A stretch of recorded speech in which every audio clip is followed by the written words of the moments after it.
məktəbdə futbol oynayırıq. Bu da Cristiano. Vur görək.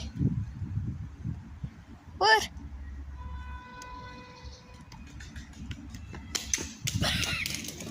Vurduğu yere. Yaxşı. İndi ikinci time təzədən vurur. Başlatdıq. Vur görək. Dombul.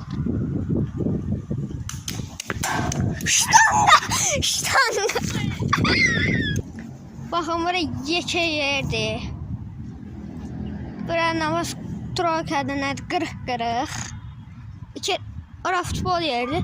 Bura hər şeyliydi. Voleybol, futbol, basketbol, hər şey. Bilin. Handbol da olar. Nə? Handbol. Bu kadar. Birden tombul vurur indi. Vur gerek. Tu. Gol, şiir Allah. Bizim oynadığımız şeye bak. Top yoktu, bu ile oynuyoruz. Ağaçı kırıp. Sağ olun, Samat.